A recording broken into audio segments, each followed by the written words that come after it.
എല്ലാ പ്രിയ പ്രേക്ഷകർക്കും നേരം വൈകുന്നേരത്തിലേക്ക് സ്വാഗതം. എല്ലാവരും ഓണത്തിനുള്ള ഒരുക്കങ്ങളൊക്കെ തുടങ്ങിയിട്ടുണ്ടാകും അല്ലേ? ഡ്രസ്സ് എടുക്കാനും സാധനങ്ങളൊക്കെ വാങ്ങാനും വീടൊരുക്കാനും ഒക്കെ ആയിട്ടുള്ള ഒരുക്കങ്ങളൊക്കെ തുടങ്ങിയിട്ടുണ്ടാകും. എന്തായാലും ഓണ ഒരുക്കങ്ങൾ ഒരു ഭാഗത്ത് ഇങ്ങനെ നടക്കുകയാണ്, മറുഭാഗത്ത് ഒരുപാട് വാർത്തകളുമുണ്ട്. നമുക്ക് ഇന്നത്തെ പ്രധാനപ്പെട്ട 5 വാർത്തകളിലേക്ക് കടക്കാം. ഫോക്കസ് വാർത്തകളിലേക്ക് എല്ലാ പ്രിയ പ്രേക്ഷകർക്കും സ്വാഗതം.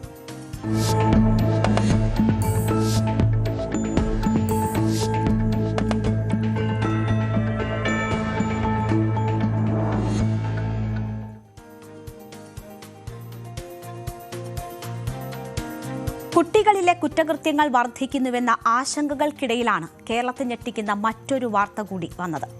കരുവാറ്റയിലെ 65-കാരന്റെ കൊലപാതകത്തിൽ ഞെട്ടിക്കുന്ന വിവരങ്ങളാണ് ഓരോ ദിവസവും പുറത്തുവരുന്നത്. പെൺകുട്ടിക്ക് ശിവൻകുട്ടിയോട് കടുത്ത വൈരാഗ്യമാണ് ഉണ്ടായിരുന്നത് എന്നതാണ് ഇപ്പോൾ വരുന്ന സൂചനകൾ. ഇതാണ് കൊലപാതകത്തിലേക്ക് നയിച്ചത്. കൃത്യമായ ആസൂത്രണത്തോടെ നടപ്പാക്കിയ കുറ്റകൃത്യമാണ് ഇത് എന്ന് പോലീസ് കണ്ടെത്തിയിരിക്കുന്നു. കേസിൽ പിടിയിലായ 4 പേരും 18 വയസ്സിന് താഴെയുള്ളവരാണ്.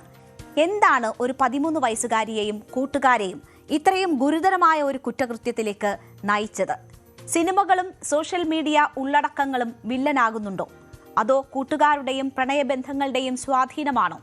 പ്രായപൂർത്തിയാകാത്ത കുട്ടികൾ കൊടും കുറ്റകൃത്യങ്ങളിലേക്ക് എത്തുമ്പോൾ കുറ്റം ചെയ്തുവെന്ന ചോദ്യത്തിനൊപ്പം എവിടെയാണ് നമ്മൾക്ക് ഈ കുട്ടികളെ നഷ്ടപ്പെട്ടത് എന്ന ചോദ്യവും ചോദിക്കേണ്ടതുണ്ട്.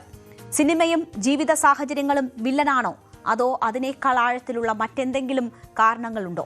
ഈ സംഭവത്തിന്റെ പശ്ചാത്തലത്തിൽ ഇതുകൂടി നമ്മൾ പരിശോധിക്കുകയാണ് ഇപ്പോൾ. കരുവാറ്റയിലെ വയോധികന്റെ കൊലപാതകത്തിൽ നിർണായക വിവരങ്ങളാണ് പുറത്തുവന്നത് ഇന്ന്. 13-കാരിയായ പെൺകുട്ടിക്ക് ശിവൻകുട്ടിയോട് കടുത്ത വൈരാഗ്യമുണ്ടായിരുന്നു. പെൺകുട്ടി ശിവൻകുട്ടിയെ കൊല്ലാൻ മുൻപും പദ്ധതിയിട്ടിരുന്നു. കടുത്ത വൈരാഗ്യമാണ് പെൺകുട്ടിക്ക് ഇയാളോട് ഉണ്ടായിരുന്നതെന്നും അന്വേഷണത്തിൽ കണ്ടെത്തി. ശിവൻകുട്ടിക്കും ഭാര്യയ്ക്കും ഒപ്പമാണ് പെൺകുട്ടി താമസിച്ചിരുന്നത്. കുട്ടിയുടെ അമ്മയും രണ്ടാനച്ഛനും വിദേശത്താണ്. ഗർഭിണിയായതിനെ തുടർന്ന് 2 ആഴ്ചയ്ക്ക് മുമ്പാണ് അൻപ നാട്ടിലെത്തിയത്. കൊല്ലപ്പെട്ടയാൾ തന്നെ ബാഡ് ടച്ച് ചെയ്തെന്ന് പെൺകുട്ടി നേരത്തെ സ്നേഹിക്കുന്ന കുട്ടിയോട് പറഞ്ഞിരുന്നു. ഇതിന് പ്രതികാരമായി 65-കാരനെ കൊല്ലണമെന്നും പെൺകുട്ടി കാമുകനോട് ആവശ്യപ്പെട്ടു. എന്നാൽ ബാഡ് ടച്ച് ചെയ്ത സംഭവം സ്ഥിരീകരിച്ചിട്ടില്ല എന്നും പെൺകുട്ടിയുടെ മൊഴികളെല്ലാം വിശദമായി പരിശോധിച്ചു വരികയാണ് എന്നുമാണ് ജില്ലാ പോലീസ് സൂപ്രണ്ട് വ്യക്തമാക്കിയത്. ആൺ സുഹൃത്തിനോട് ശിവൻകുട്ടിയെ ആദ്യം കൊലപ്പെടുത്തണമെന്ന് പറഞ്ഞെങ്കിലും ഈ കുട്ടി വിസമ്മതിക്കുകയായിരുന്നു. ഇതോടെ കൊന്നില്ലെങ്കിൽ താൻ കൊല്ലുമെന്ന് പെൺകുട്ടി പറഞ്ഞിരുന്നു. ഇരുവരുടെയും വാട്സപ്പ് ചാറ്റ് വിവരങ്ങൾ പോലീസിന് ലഭിച്ചു. ഇതിൽ നിന്നാണ് ഈ കാര്യങ്ങളൊക്കെ, ഈ കൊലപാതകവുമായി ബന്ധപ്പെട്ടുള്ള ആസൂത്രണമൊക്കെ സംബന്ധിച്ചുള്ള വിവരങ്ങൾ പോലീസിന് ലഭിച്ചത്. പെൺകുട്ടിയുടെ ലഹരി ഉപയോഗവും ആൺ സുഹൃത്തുക്കളുമായുള്ള ബന്ധത്തെയും ശിവൻകുട്ടി ചോദ്യം ചെയ്തിരുന്നു. വൈകി വീട്ടിലെത്തുന്നതിന് നിരന്തരം വഴക്ക് പറഞ്ഞത് പകയായി മാറുകയായിരുന്നു. ഇതോടെയാണ് കൊലപ്പെടുത്താനുള്ള പ്ലാൻ പെൺകുട്ടി തയ്യാറാക്കിയത്. വീഡിയോ കോളിൽ കൊലപാതകം കാണണമെന്നാവശ്യപ്പെട്ടതും ഈ പക മൂലമാണ് എന്ന് പോലീസ് പറയുന്നു. ചോദ്യം ചെയ്യൽ വേളയിൽ ഒരിക്കൽ പോലും 4 കുട്ടികളും കുറ്റബോധം പ്രകടിപ്പിച്ചിട്ടില്ല എന്നതാണ് പോലീസ് പറയുന്നത്.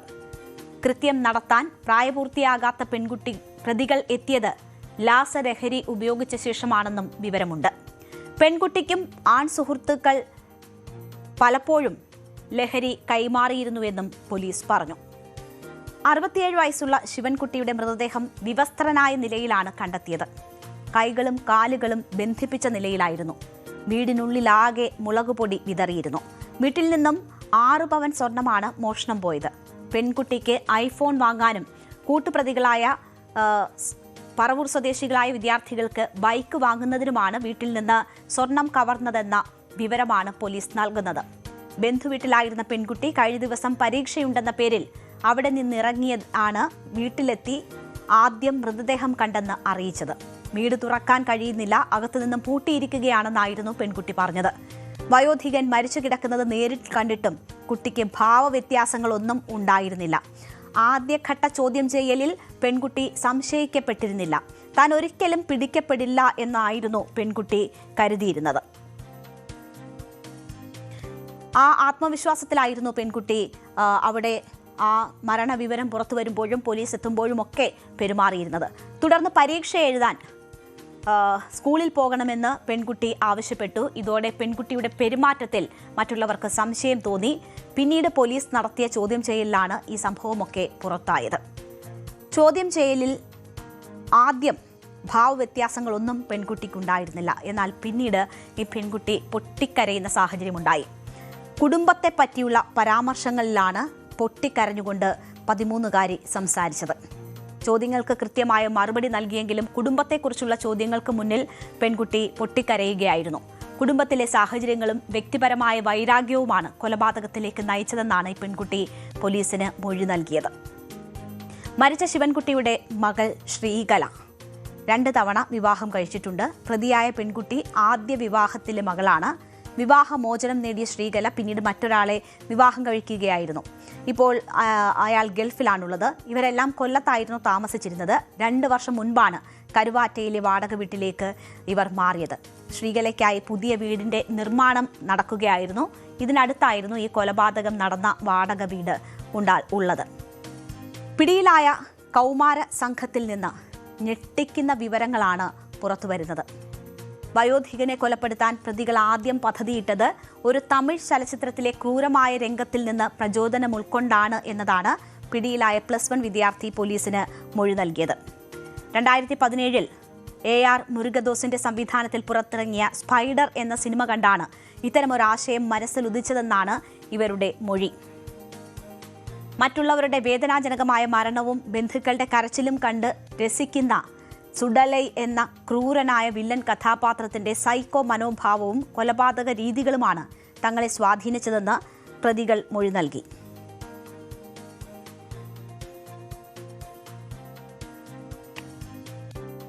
സിനിമയുടെ അവസാന ഭാഗത്ത് നഗരത്തിന് മുകളിൽ നിന്ന് കൂറ്റൻ പാറക്കല്ലുകൾ ഉരുട്ടിവിട്ട് ആളുകളെ കൊലപ്പെടുത്താൻ വില്ലൻ ശ്രമിക്കുന്നൊരു രംഗമുണ്ട്.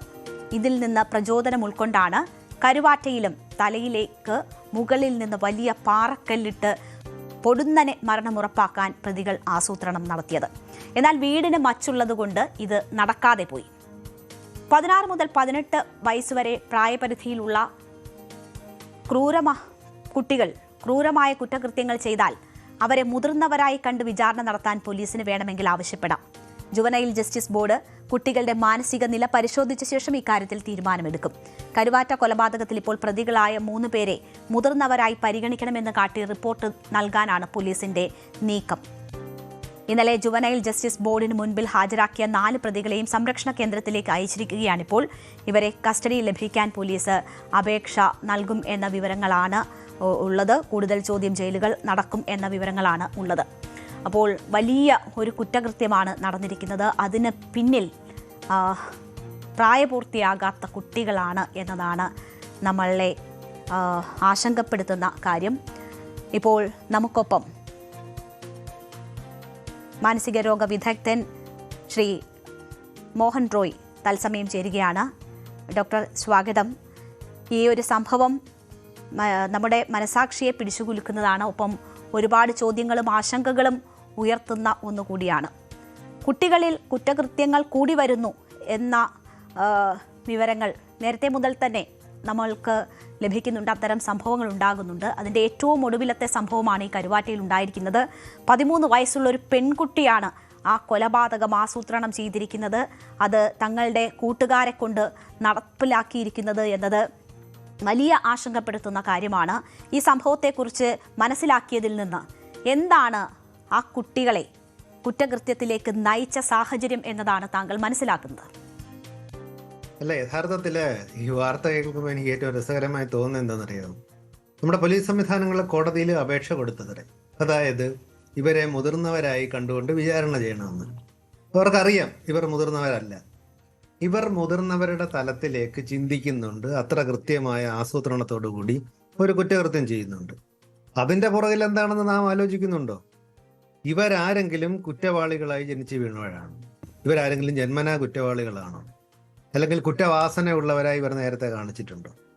അങ്ങനെ എന്തെങ്കിലും കാണിച്ചിട്ടുണ്ടെങ്കിൽ നമ്മുടെ ഇതുവരെയുള്ള പുകൾപെറ്റ ശിശു സംരക്ഷണ, സാമൂഹ്യനീതി, തദ്ദേശ സ്വയംഭരണ സംവിധാനങ്ങൾ, ഇപ്പോഴും നമ്മളൊരു കാര്യം മനസ്സിലാക്കേണ്ടതുണ്ട്. ഈ പല കാര്യങ്ങളിലും ഇന്ത്യയിൽ 1ാം സ്ഥാനത്തുള്ള കേരളത്തിലാണ് ഇത് സംഭവിച്ചിരിക്കുന്നത്. ഈ സംവിധാനങ്ങളുടെ ഒന്നും റഡാറുകളിലേക്ക്, ഈ സംവിധാനങ്ങളുടെ ഒന്നും ആന്റിനകളിലേക്ക് ഈ കുട്ടികൾ എത്തിയില്ലേ? ഇവരുടെ കാര്യം വന്നില്ലേ? ഇവരുടെ സാമൂഹിക പശ്ചാത്തലം, ഇവരുടെ പഠനം, ഇവരുടെ നേരത്തെയുള്ള റെക്കോർഡുകൾ, ഇവയെക്കുറിച്ചൊക്കെയുള്ള ധാരാളം മാധ്യമ ചർച്ചകൾ നടക്കുന്നുണ്ടല്ലോ. ഇതിലൊക്കെ വളരെ വ്യക്തമായ കാരണങ്ങളില്ലേ? കുടുംബവുമായി ബന്ധപ്പെട്ട പ്രശ്നമില്ലേ? സമൂഹത്തിലേക്ക് അവർക്ക് ഇഴുകിച്ചേരുന്നതിൽ പ്രശ്നങ്ങളില്ലേ? അവർക്ക് പഠന പ്രശ്നങ്ങളില്ലേ? ഇത്തരം സമയങ്ങളിൽ നമ്മുടെ ഏത് സംവിധാനമാണ് ഈ കുട്ടികളുടെ കാര്യത്തിൽ നിരന്തരമായി ഇടപെട്ടുകൊണ്ട് ജാഗ്രത കാണിച്ചിട്ടുള്ളത്? ഇവരെ സമൂഹത്തിലേക്ക് തിരിച്ചു കൊണ്ടുവരാൻ നമ്മൾ എന്താണ് ചെയ്തിട്ടുള്ളത്? നമ്മളിപ്പോൾ ഒരു കാര്യം ചെയ്യുന്നുണ്ട്, വളരെ ശ്ലാഘനീയം തന്നെ. നമ്മൾ അവരെ മുതിർന്നവരായി കരുതി അങ്ങ് വിചാരണ ചെയ്യാൻ തീരുമാനിച്ചു. എന്താ നമ്മൾ ഉദ്ദേശിക്കുന്നത്? നോക്കൂ, കുട്ടികളുടെ child in conflict with law, ഈ സംഭവം നടന്നതിന് ശേഷം ഇന്നലെ തൊട്ട് ചാനലിൽ ചർച്ച നടത്തുമ്പോൾ പരിണതപ്രജ്ഞ ഉൾപ്പെടെയുള്ള ഒരു ഒരു ഒരു ഉളുപ്പുമില്ലാതെ പ്രയോഗിക്കുന്ന വാക്കാ കുട്ടി കുറ്റവാളി. അങ്ങനെ ഒരു വാക്കില്ലെന്നേ. ജുവനൈൽ ജസ്റ്റിസ് ആക്ട് പ്രകാരം ആ വാക്കില്ല. നിയമവുമായി പൊരുത്തപ്പെടാത്ത കുട്ടി, child in conflict with law, അതാണ് അതിന്റെ പദം. ആ ചൈൽഡ് ഇൻ കോൺഫ്ലിക്ട് വിത്ത് ലോയിലേക്ക്, നിയമവുമായി പൊരുത്തപ്പെടാത്ത അവസ്ഥയിലേക്ക് കുട്ടി എങ്ങനെ എത്തി എന്നുള്ളതിനൊരു നാൾ വഴിയുണ്ടല്ലോ. ആ നാൾ വഴി നമ്മൾ എന്തൊക്കെയാണെന്ന് ചെയ്തത്? അങ്ങനെ നമ്മൾ ഒന്നും ചെയ്തിട്ടില്ല. ഇനി ഇതിന്റെ മറ്റു വശങ്ങളിലേക്ക് കടക്കാം. ഇതിന് പ്രേരകമായ ഘടകങ്ങളെ പറ്റി ഒരു സിനിമയെ നമ്മൾ സ്ഥിരം കുറ്റം പറയുന്നുണ്ട്. ഇപ്പോൾ ഒരു സിനിമ തിയേറ്ററിൽ എത്തിക്കഴിഞ്ഞാൽ ഏത് പ്രായത്തിന് താഴെയുള്ളവർക്കാണ് മുകളിലുള്ളവർക്കാണ് കാണേണ്ടതെന്നും കാണിക്കേണ്ടതാത്തതെന്നും വ്യക്തമായി അറിയാം. അവിടെ എന്താ സംഭവിക്കുന്നതിനെ കുറിച്ച് ഞാൻ പറയേണ്ട ആവശ്യമില്ല. ഇനി OTT പ്ലാറ്റ്ഫോമുകളിലേക്ക് വരുന്നു. OTT പ്ലാറ്റ്ഫോമുകളിൽ പലതും പ്രായത്തിനനുസരിച്ചുള്ള ഗൈഡ് ലൈൻസ് വെച്ചിട്ടുണ്ട്. എത്ര കുടുംബങ്ങളിൽ, ഈ ചർച്ച കണ്ടുകൊണ്ടിരിക്കുന്നതിന് എത്ര കുടുംബങ്ങൾ അത് കൃത്യമായി പാലിക്കുന്നുണ്ട്? ഇനി അതിനും അപ്പുറത്തേക്ക് ടെലഗ്രാമിൽ ഇവയെ നിർബാധം കയറ്റിവിടുന്ന ചാനലുകളുണ്ട്. അവിടെ ഒന്നും സംവിധാനം ഒന്നും ചെയ്യുന്നില്ല. അപ്പൊ അത്തരത്തിൽ പക്വതയില്ലാത്ത ഒരു മനസ്സിലേക്ക് ഇനി ഈ കുട്ടികളുടെ കയ്യിലെത്തുന്നത്. ഇപ്പൊ ഇന്ന് പുതിയതായി ഒരു വാർത്ത കേൾക്കുന്നുണ്ട്, ChatGPT ടീനേജേഴ്സിനും അഡോളസൻസിനുമായി പ്രത്യേക ഒരു വെർഷൻ കൊണ്ടുവരുന്നുണ്ട്. നോക്കൂ, എങ്ങനെ ഒരു കുറ്റകൃത്യം ചെയ്യാമെന്നും എന്തിനധികം എങ്ങനെ ഇനി എന്ത് ആയുധമാണ് ഉണ്ടാക്കേണ്ടതെന്ന് പറഞ്ഞു കഴിഞ്ഞാൽ നമ്മൾ പറഞ്ഞു എന്ന് വരുമെന്നുള്ളത് കൊണ്ട് മാത്രം ഞാൻ പറയുന്നില്ല. എന്ത് ആയുധം ഉണ്ടാക്കണമെങ്കിലും ചോദിച്ചാൽ കിട്ടുന്ന ഫീഡുകളും മറ്റും കുട്ടികളുടെ മനസ്സിലേക്ക് നിർലോഭം എത്തിക്കുകയാണ്. ഈ അടുത്ത കാലത്ത് ഞങ്ങൾ ഇടപെട്ട ഒരു കേസിൽ ഇത്തരത്തിൽ ഒരു നിയമവുമായി പൊരുത്തപ്പെടാത്ത ഒരു കുട്ടി വന്നപ്പോൾ ഈ നിയമം പൊരുത്തപ്പെടാത്ത കുട്ടി ഇതിന്റെ ഓരോ ഘട്ടത്തിലും നമ്മളിതൊരു സംവിധാനത്തിലേക്ക് റിപ്പോർട്ട് ചെയ്ത് കഴിയുമ്പോൾ ഈ കുഞ്ഞ് നമ്മളോട് ചോദിക്കുന്നത്, അപ്പോൾ ഇനി അവർ വരുമായിരിക്കും അല്ലേ സർ? എന്നെ ഈ രീതിയിലായിരിക്കില്ലേ വിചാരണ ചെയ്യുന്നത്? ഇങ്ങനെയല്ലേ എങ്ങനെ ശിക്ഷിക്കാൻ പറ്റുള്ളൂ? ഇത് മൊത്തം കുഞ്ഞുങ്ങൾക്കറിയാം. അപ്പൊ അത്തരത്തിലുള്ള കുഞ്ഞുങ്ങളെ ഇപ്പൊ നിങ്ങൾ ആലോചിച്ച് നോക്കുക, നിങ്ങളുടെയോ എന്റെയോ പ്രായത്തിൽ നമ്മൾ ഈ 16-17 വയസ്സുള്ള സമയത്ത് സ്കൂളിലും പ്രീ ഡിഗ്രിക്കൊക്കെ പഠിച്ചിരുന്ന കാലത്ത് ഉള്ളതിനേക്കാൾ അറിവുള്ള കുട്ടികളാണ് ഇവർ. അപ്പൊ ഈ കുട്ടികളെ നമ്മുടെ സമൂഹത്തിന്റെ മുഖ്യധാരയിലേക്ക് എത്തിക്കുന്നതിൽ നമ്മൾക്ക് എവിടെ പരാജയപ്പെട്ടെന്ന് നമ്മളൊന്ന് ആലോചിച്ച് നോക്ക്. ഈ കുട്ടികളെ നമ്മൾ ഇത്രയും നാൾ വെറുതെ വിട്ടേക്കുക. നമുക്ക് ഇവിടെ ഒരു പ്രശ്നം, ഒരു ഇൻഡെക്സ് ഈവന്റ് ആയത്. നമ്മൾ ഈ പ്രമേഹം ചികിത്സിക്കുന്നുണ്ടല്ലോ, പ്രമേഹമായി എന്നാലങ്ങ് ചികിത്സിച്ചേക്കാം. 126 ആയി ഭക്ഷണത്തിന് മുമ്പുള്ള ഗ്ലൂക്കോസിന്റെ അവസ്ഥ. അതിനു മുമ്പ് 120, 115, 110 ഉള്ളപ്പോൾ നമ്മളെന്ത് ചെയ്യുകയായിരുന്നേ? അതുപോലെയായി അവസ്ഥ. ഈ കുഞ്ഞുങ്ങൾ ഇതിലേക്ക് എത്തുന്നതിന് മുമ്പ് ഈ സംവിധാനങ്ങൾ പുകൾപെറ്റതെന്ന് പറയുന്ന ആ കുട്ടിയുടെ പശ്ചാത്തലം നമ്മളൊന്ന് പരിശോധിക്കുകയാണെങ്കിൽ, ഒറ്റയ്ക്കായിരുന്നു ആ കുട്ടി. അതിൻ്റെ ഏറ്റവും കൂടുതൽ കെയർ കിട്ടേണ്ടുന്ന സമയങ്ങളിൽ എന്ന് പറയുന്നുണ്ട്. ഇതുപോലെ ചൈൽഡ് കെയർ സെൻ്ററുകളിൽ നിന്നിട്ടുണ്ട്. ഈ കുട്ടി മോശം അനുഭവങ്ങൾ ടീച്ചറോട് പറഞ്ഞതിന് ശേഷം ആ സെൻ്ററുകളിലേക്ക് തന്നെ അയക്കരുത് എന്ന ഒരു അഭ്യർത്ഥന കൂടി വെച്ചിട്ടുണ്ട് എന്നതാണ് മനസ്സിലാകുന്നത് ഡോക്ടർ. അല്ല, നോക്കൂ, ഇവിടെയാ ഞാൻ പറയുന്നത്, ഈ മോശം അനുഭവം സെന്ററുകളിൽ ഉണ്ടായെങ്കിൽ അത്തരത്തിൽ ആ കുട്ടിക്ക് മോശം അനുഭവം ഉണ്ടാക്കി കൊടുത്തവർക്ക് എന്ത് മാതൃകാപരമായ ശിക്ഷാ സംവിധാനങ്ങളാണ് നമ്മൾ ചെയ്തത്? അവർക്കെതിരായിട്ട് നമ്മൾ നടപടികളിലും എടുത്തിട്ടുണ്ടോ? നമ്മൾ ആലോചിക്കേണ്ടതുണ്ട്. നോക്കൂ, കുട്ടിക്കെതിരായ ഒരു കുറ്റകൃത്യം നടന്നു കഴിഞ്ഞാൽ എന്തിനു വേണ്ടിയാണ് നമ്മൾ മാതൃകാപരമായ നടപടി എടുക്കുന്നത്? അല്ല, കുട്ടിയുടെ മനസ്സിലൊരു ആശ്വാസം ഉണ്ടാക്കാൻ വേണ്ടിയിട്ടാണ്. ഒരു പക്ഷേ ഇന്നത്തെ അതിജീവിതർ നാളത്തെ വേട്ടക്കാരനാവാതിരിക്കാൻ വേണ്ടിയിട്ടാണ്. ഇപ്പോൾ അതാ സംഭവിച്ചിരിക്കുന്നത്. ഇന്നലത്തെ അതിജീവിതർ ഇന്നത്തെ വേട്ടക്കാരനായിരിക്കുന്നു. അപ്പോൾ ഇതിൽ സമൂഹത്തിന് പങ്കുണ്ട്. നമ്മൾ ഈ കുഞ്ഞിൻ്റെ നേരെ ഒരു വിരൽ ചൂണ്ടുമ്പോൾ 4 വിരലുകൾ നമ്മളുടെ നേരെയാണെന്ന് നമ്മൾ അറിഞ്ഞിരിക്കുക. കേരളത്തിലെ കുട്ടികളുടെ എണ്ണത്തിൽ വളരെ അഭൂതപൂർവമായ കുറവ് അനുഭവപ്പെടുന്നുണ്ട്. 2014-നും 2024-നും കണക്കുകൾ പരിശോധിച്ചാൽ 1,86,000 കുഞ്ഞുങ്ങൾ ജനിച്ചു വീഴുന്നത് കുറവാണ്. കഴിഞ്ഞ 1-2 വർഷങ്ങളിലെ ജനനനിരക്ക് എടുത്തു നോക്കിയാൽ മതി. ഇത്രയും കുട്ടികളെ നമ്മുടെ നാട്ടിൽ ഉണ്ടാകുന്നുള്ളൂ. ഈ കുട്ടികളെ കൃത്യമായി നേർവഴി എന്ന് വിളിക്കുകയാണെങ്കിൽ അങ്ങനെ, അല്ലെങ്കിൽ ശാസ്ത്രീയമായ വഴിയിലൂടെ നയിക്കാൻ നമുക്ക് സാധിച്ചില്ലെങ്കിൽ അത് നമ്മുടെ ഏറ്റവും വലിയൊരു പരാജയമാണ്. അത്തരത്തിൽ നമ്മുടെ നാട്ടിലെ ശിശു സംരക്ഷണ, ബാലസംരക്ഷണ, സാമൂഹ്യ നീതി, പോലീസോ മറ്റെന്തനുബന്ധ സംവിധാനം, തദ്ദേശ സ്വയംഭരണ സ്ഥാപനങ്ങൾ ഉൾപ്പെടെയുള്ള സംവിധാനങ്ങൾ കേരളം ഉണ്ടായതിനു ശേഷമോ കഴിഞ്ഞ കുറച്ച് നാളായോ അനുവർത്തിച്ച് വന്ന നടപടികളുടെ ഭാഗമായുള്ള വീഴ്ചകളുടെ ആകത്തുകയുടെ ഒരു പ്രതീകം മാത്രമാണ് ഈ കുട്ടി. ഇതിനെ അങ്ങനെ മാത്രം കണ്ടാൽ മതി. എന്താ ഇതിവിടെ കൊണ്ട് നിൽക്കുമെന്ന് തോന്നുന്നുണ്ടോ? ഈ സ്കൂളുകളിലും കോളേജുകളിലും ഒക്കെ വിട്ട് കഴിഞ്ഞാൽ ഈ പുറത്തുള്ള അടി എന്താ സംഭവിക്കാൻ പോകുന്നത്? ഇനിയിപ്പോൾ ഓണപരീക്ഷ കഴിയുമ്പോഴത്തേക്കും ചില മാധ്യമങ്ങളും മറ്റുമൊക്കെ കാണും, ഓണപരീക്ഷ കഴിഞ്ഞ് കുട്ടികൾ സ്കൂളിന്റെ പുറത്ത് കിടന്ന് അടി ഉണ്ടാക്കിയത്രേ. വർഷാവസാന പരീക്ഷ കഴിഞ്ഞ് കുട്ടികൾ സ്കൂളിന്റെ പുറത്ത് കിടന്ന് അടി ഉണ്ടാക്കിയത്രേ. അപ്പൊ അടി എന്നിട്ട് പല രസകരമായ കാര്യം എന്താണെന്നറിയാം, പല സ്കൂളുകളിലും പറയും മാതാപിതാക്കളെ വിളിച്ചുകൊണ്ട് വരും, അവരുടെയും കൂടി സാമീപ്യവും സാന്നിധ്യവും ഉറപ്പുവരുത്തുന്നത്. അപ്പൊ അടി പൊട്ടുമെന്ന് അവർക്ക് അറിയാം. അടി പൊട്ടുമെന്ന് അറിഞ്ഞിട്ട് എന്താ നമ്മൾ ചെയ്തിരിക്കുന്നത്? നമ്മുടെ സാമൂഹ്യ സുരക്ഷാ സംവിധാനങ്ങൾ എവിടെയാണ് ഇത്രയും നാൾ? എവിടെയായിരുന്നു ഇത്രയും നാൾ? അതിന്റെ ഒരു ദുരന്തപൂർണമായ ഒരു അവസാനത്തെ ട്രിഗർ പോയിന്റിലാണ് നമ്മൾ ഈ ചർച്ച നടത്തുന്നത്. ഇതിനു മുമ്പുള്ളതൊന്നും നമ്മൾ ശ്രദ്ധിക്കുന്നില്ല. നമുക്കിപ്പോൾ ഈ 4 പേര് മുന്നിലുണ്ട്, അവരെ എന്തെങ്കിലും പറയുക, അവരെ പഴിക്കുക, അവരെ ഇനി നോക്കൂ, ഞാൻ വീണ്ടും അത് എടുത്ത് പറയുക കേട്ടോ, എന്തൊരു എഫിഷ്യൻസി ആണെന്നറിയാമോ നമുക്ക്? അവരെ മുതിർന്നവരാക്കി കാണിച്ചങ്ങ് വിചാരണ ചെയ്തേക്കാൻ. അതുകൊണ്ട് തീരുമല്ലോ എല്ലാ പ്രശ്നവും, അതുകൊണ്ട് പരിഹാരമാവുമല്ലോ വിഷയങ്ങൾക്ക്. അതൊരു പരിഹാരമല്ല. എന്തായാലും ബാലാവകാശ കമ്മീഷനാണ് അക്കാര്യത്തിൽ അന്തിമ തീരുമാനം എടുക്കേണ്ടത്. ഡോക്ടർ, ഇവിടെ ഇപ്പോൾ ഈ പെൺകുട്ടിയുടെ ആവശ്യപ്രകാരമാണ് ഈ കൊലപാതകം കൂട്ടുകാർ ആസൂത്രണം ചെയ്തതെന്ന് മനസ്സിലാകുന്നു. പോലീസ് പറയുന്നത് വളരെ ആസൂത്രിതമായി നടത്തിയ ഒരു ക്രൈം എന്ന നിലയിലാണ് ഇതിനെ പറയുന്നത്. ഇതിന് ഇവർക്ക് എവിടെ നിന്ന് ഇങ്ങനെ ഒരു ക്രൈം ആസൂത്രണം ചെയ്യാൻ കഴിഞ്ഞു, എങ്ങനെ കഴിഞ്ഞു എന്നതിൻ്റെ ചോദ്യം എത്തി നിൽക്കുന്നത് ചില സിനിമകളിലേക്കാണ്. തമിഴിൽ പുറത്തിറങ്ങിയ സ്പൈഡർ എന്ന സിനിമ ഒരു ഇൻസ്പിറേഷൻ ആയിരുന്നു എങ്ങനെ കൊല്ലണമെന്ന് തീരുമാനിക്കാൻ. വലിയ കല്ല് ഉപയോഗിച്ച് കൊല്ലാനൊക്കെ തീരുമാനത്തിൽ അവർ എത്തിയത് ആ സിനിമയിലൂടെയാണ് എന്ന് പറയുന്നു. ഒപ്പം അതിൽ തന്നെ ക്രൂരനായ വില്ലൻ കഥാപാത്രത്തിൻ്റെ സൈക്കോ മനോഭാവമൊക്കെ വലിയ രീതിയിൽ സ്വാധീനിച്ചിട്ടുണ്ടെന്ന് ഈ കുട്ടികൾ പറഞ്ഞതായാണ്, അങ്ങനെ മൊഴി നൽകിയതായിട്ടുള്ള വിവരങ്ങളാണ് ഇപ്പോൾ പുറത്തു വരുന്നത്. അങ്ങനെ സിനിമ വലിയ സ്വാധീനം ചെലുത്തുന്നുണ്ടോ ഈ ക്രിമിനൽ ഇടപെടലുകൾ നടത്തുന്നതിന് കുട്ടികൾക്ക്? തീർച്ചയായിട്ടും ഉള്ള ഈ സിനിമയുടെ സ്വാധീനം എന്ന് പറയുമ്പോൾ നമ്മൾ ഈ കുട്ടികളെ എന്തിനാ കുറ്റം പറയുന്നത്? നമ്മുടെ ഇന്ത്യയുടെ രാഷ്ട്രീയ ചരിത്രം പരിശോധിച്ച് നോക്ക്, എത്ര സംസ്ഥാനങ്ങളിലെ സിനിമയിലൂടെ വന്നവർ മുഖ്യമന്ത്രിമാരായിട്ടുണ്ട്.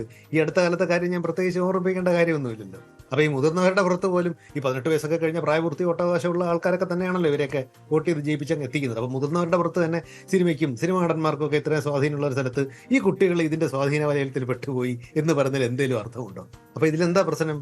ഇതൊന്ന് ഇത്തരത്തിലുള്ള കണ്ടന്റ് റിസ്ട്രിക്ട് ചെയ്യാൻ പറ്റുമോ എന്നുള്ളത് ആലോചിക്കണം. ഇത് കുട്ടികളിലേക്ക് എത്തുന്നത് ഇതിന്റെ ഒരു പ്രശ്നം എന്താന്ന് വെച്ചാൽ, നമുക്കറിയാവുന്നത് പോലെ ഈ കുട്ടികളുടെ തലച്ചോറ് വളർച്ചയുടെയും വികാസത്തിന്റെയും ഒരു ഘട്ടത്തിലാണ്. ഈ തലച്ചോറിന്റെ മുൻഭാഗത്തിന്റെ വളർച്ചയും വികാസവുമാണ് നമ്മൾ മെച്യൂരിറ്റി, പക്വത എന്ന് പറയുന്നതിന്റെ ഒരു ജൈവശാസ്ത്രപരമായ അളവുകോൽ എന്ന് പറയുന്നത് ഈ തലച്ചോറിന്റെ മുൻഭാഗത്തിന്റെ വളർച്ചയും വികാസം. അത് പൂർത്തിയാകണമെങ്കിൽ 23 മുതൽ 25 വയസ്സ് വരെ ആകണമെന്നാണ് പറയുന്നത്. ഈ 18 എന്ന് പറയുന്നത് വോട്ടവകാശത്തിനുള്ള ഒരു പ്രായപൂർത്തി മാത്രമാണ്. ഈ 18 ഒന്നും സംഭവിക്കുന്നില്ല എന്നുള്ളത് നമുക്ക് എല്ലാവർക്കും അറിയാവുന്നതാണ്.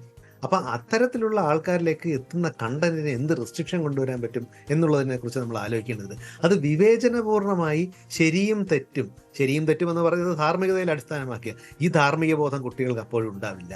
ഉള്ളിലുള്ള ചോദനകളെ നിയന്ത്രിക്കാനുള്ള കഴിവ്, ഇമ്പൾസ് കൺട്രോൾ എന്ന് നമ്മൾ പറയും, അതൊന്നും ഈ പ്രായത്തിലുള്ള കുട്ടികൾക്ക് ഉണ്ടാവില്ല. അപ്പൊ ഇത് അവരിലേക്ക് എത്തുമ്പോൾ അവർ സ്വാഭാവികമായിട്ടും ഇത്തരം മാതൃകകളുടെ പുറകെ പോകാറുണ്ട്. അവർ പെട്ടെന്ന് റിവാർഡുകൾ, ഈ അവർക്ക് പെട്ടെന്ന് കിട്ടുന്ന ചില ഗുണങ്ങളെ ആധാരമാക്കി അവർ പോകാറുണ്ട്. അതുകൊണ്ടാണ് എന്ത് കൃത്യമാണെന്ന് ആലോചിക്കൂ, ഒരു മൊബൈൽ ഫോൺ 3 ബൈക്ക്, ഇത്രയേ ഉള്ളൂ. അങ്ങനെ ആലോചിക്കാനുള്ള കഴിവാർന്ന ഒരു തലച്ചോറെ അവർക്കുള്ളൂ എന്ന് നമ്മൾ മനസ്സിലാക്കുന്നിടത്താണ് ഇത്തരം കണ്ടന്റുകൾ കുട്ടികളിൽ എത്തുന്നതിനെ കുറിച്ച് ആലോചിക്കേണ്ടത്. അപ്പോൾ ഇത്തരം കണ്ടന്റുകൾ ഒരു നിയന്ത്രണമില്ലാതെ കുട്ടികളിലേക്ക് എത്തുന്നുണ്ട്. പിന്നെ അവരുടെ കയ്യിലുള്ള മൊബൈൽ ഫോണുകളിൽ നോക്കിയാൽ എന്ത് സംഭവിക്കും? ഇനി ഈ മൊബൈൽ ഫോൺ ഒരു കുഞ്ഞ് എത്ര സമയം ഉപയോഗിക്കണം? ഈ കുഞ്ഞ് മൊബൈൽ ഫോൺ ഇത്ര സമയം ഉപയോഗിച്ചാൽ അതിൽ തന്നെ സെറ്റിങ്ങുകളുണ്ട്, അത് പ്രയോഗിക്കാം. അല്ലെങ്കിൽ ഈ കാണുന്ന സാധനം പേരന്റിന് അറിയാൻ സാധിക്കും എന്നുള്ളത് അറിയാവുന്ന എത്ര പേരൻസ് ഉണ്ട്? അപ്പം അത്തരത്തിലുള്ള ഒരു സംവിധാനങ്ങളും മറ്റും ഇല്ലാത്തൊരു സാഹചര്യത്തിൽ ഞാൻ വീണ്ടും പറയുന്നു, നമ്മുടെ ഇത്തരം സംവിധാനങ്ങളുടെ തുടർച്ചയായ പരാജയങ്ങളുടെ ആകത്തുകയുടെ ഒരു 4 പ്രതീകങ്ങൾ ഇപ്പോൾ നമ്മുടെ മുന്നിലുണ്ട്. ഈ സമയത്തും ഇതുപോലെയുള്ള പ്രതീകങ്ങളുണ്ട്, ഇനിയും ഇതുപോലെ സംഭവിച്ചേക്കാം, ഇനിയും ഉണ്ടാവാം. ഇത് തിരിച്ചറിയാനും പരിഹരിക്കാനും ഞാൻ നേരത്തെ സൂചിപ്പിച്ച പോലെ ഗർഭാവസ്ഥയിൽ ഉൾപ്പെടെ ഉള്ള അമ്മമാരെ കേന്ദ്രീകരിച്ചുകൊണ്ടുള്ള പേരന്റിങ് ടെക്നിക്കുകൾ ഉൾപ്പെടെ, പേരന്റിങ് സ്കില്ലുകൾ ഉൾപ്പെടെ തുടങ്ങി അവരുടെ ബാല്യ കൗമാര യൗവനങ്ങളിൽ അവരുടെ കൂടെ നിന്നുകൊണ്ട് മുന്നോട്ട് പോകുന്ന ഒരു സമൂഹം മാത്രമേ ഉത്തരവാദിത്വം ഉള്ള ഒരു സമൂഹമായിട്ട് വികസിത രാഷ്ട്ര സങ്കല്പങ്ങൾ അംഗീകരിച്ചിട്ടുണ്ട്. തീർച്ചയായും ഡോക്ടർ, ഇവിടെ ഇപ്പോൾ ഈ കൊലപാതകത്തിലേക്ക് നയിച്ച കാരണങ്ങൾ അത് സംബന്ധിച്ച് വരുന്ന വിവരങ്ങൾ സൂചിപ്പിക്കുന്നത് കുട്ടി താമസിച്ച് വീട്ടിലെത്താറുണ്ടായിരുന്നു. അത് ഈ മരിച്ച വ്യക്തി വിലക്കുമായിരുന്നു, അതിന് വഴക്ക് പറയുമായിരുന്നു. മറ്റൊന്ന്, ലഹരി ഉപയോഗിക്കുന്നതായിട്ടുള്ള സംശയം ഇയാൾക്കുണ്ടായിരുന്നു. അതിനെ ചൊല്ലിയും ഈ കുട്ടിയും ഈ മരിച്ച വ്യക്തിയും തമ്മിൽ വലിയ രീതിയിൽ അവരുടെ അമ്മയുടെ അച്ഛനാണ്, അങ്ങനെ വഴക്കുണ്ടാകാറുണ്ടായിരുന്നു എന്നതാണ് പല വീടുകളിലും സംഭവിക്കുന്ന ഒരു കാര്യമാണ്. കുട്ടികൾ കുറ്റം ചെയ്താൽ എന്താണ് ചെയ്യേണ്ടത്? പറയും, അതൊക്കെ വലിയ പ്രശ്നങ്ങളിലേക്ക് പോകും. മൊബൈൽ ഫോൺ മാറ്റിവെച്ചതിന് മാത്രം ഒരു ആത്മഹത്യാ ശ്രമം ഒരു കുട്ടി, അതും സമാനമായ പ്രായത്തിലുള്ള ഒരു കുട്ടി നടത്തിയതിൻ്റെ വാർത്ത ഇന്ന് നമ്മൾ പത്രങ്ങളിൽ വായിച്ചതാണ്. 13-17 വയസ്സുള്ളൊരു പെൺകുട്ടി. അപ്പോൾ അങ്ങനെയുള്ള സംഭവങ്ങൾ ആവർത്തിക്കപ്പെടുകയാണ്. അപ്പോൾ കുട്ടികൾ ഫോണിന് അഡിക്ഷൻ കാണിക്കുമ്പോൾ, അവർ സ്കൂളിൽ നിന്ന് വീട്ടിലെത്താൻ വൈകുമ്പോൾ, അല്ലെങ്കിൽ മറ്റ് ലഹരിയുമായി ബന്ധപ്പെട്ടൊക്കെയുള്ള അവരുടെ അങ്ങനെയുള്ള സംശയങ്ങൾ ഉണ്ടാകുമ്പോഴൊക്കെ മാതാപിതാക്കൾ എന്താണ് ചെയ്യേണ്ടത്? അവർ വിലക്കിയാൽ ഒന്നുകിൽ അവർ അവരെ തന്നെ നശിപ്പിക്കുന്ന ഇടത്തേക്ക്, അല്ലെങ്കിൽ ഈ രീതിയിൽ അക്രമവാസനയോടുകൂടി പ്രതികരിക്കുന്ന രീതിയിലേക്കൊക്കെ എത്തുന്ന സാഹചര്യം എങ്ങനെയാണ് പേരൻസ് കൈകാര്യം ചെയ്യേണ്ടത്? അല്ല, ഇതിനാണ് നമ്മൾ പേരന്റിങ് ടെക്നിക്സ് എന്ന് പറയുന്നത്. ഒരു കുട്ടിയെ വഴക്ക് പറയുകയാണെങ്കിൽ എങ്ങനെയാണ് വഴക്ക് പറയേണ്ടത് എന്നുള്ളതിന് ശാസ്ത്രീയമായ ധാരാളം മാർഗനിർദ്ദേശങ്ങളുണ്ട്. ഇപ്പോൾ ഉദാഹരണം, ഒരു വീട്ടിലൊരു നിയമം ഉണ്ടാകണം. ആ നിയമം മുതിർന്നവരും പാലിക്കണം കേട്ടോ. ഇപ്പം 11 മണിക്ക് ശേഷം 10 മണിക്ക് ശേഷം മൊബൈൽ ഫോൺ ഉപയോഗിക്കുന്നില്ല എന്നുണ്ടെങ്കിൽ കുട്ടികൾ മുതിർന്നവർ പാലിക്കേണ്ടതുണ്ട്. ഇനി സാധാരണ നിയമം ലംഘിച്ചാൽ എന്താ സംഭവിക്കുന്നത്? നമ്മളിപ്പോൾ ഒരു റെഡ് സിഗ്നൽ ജമ്പ് ചെയ്ത് കഴിഞ്ഞാൽ നമുക്കറിയാം, റെഡ് സിഗ്നൽ ജമ്പ് ചെയ്താൽ ഫൈൻ വരും, അത് ഇത്രയാണ്, അത് വീട്ടിലേക്ക് ഫൈൻ ചെല്ലാൻ എത്തുമെന്ന് അറിയാവുന്നത് പോലെ ഈ നിയമം ലംഘിച്ചു കഴിഞ്ഞാൽ എന്താണ് ഈ കുട്ടിക്ക് ലഭിക്കാവുന്ന ശിക്ഷ എന്നുള്ളതിനെ കുറിച്ച് നേരത്തെ നമ്മൾ ചർച്ച ചെയ്ത് തീരുമാനിക്കേണ്ടതുണ്ട്.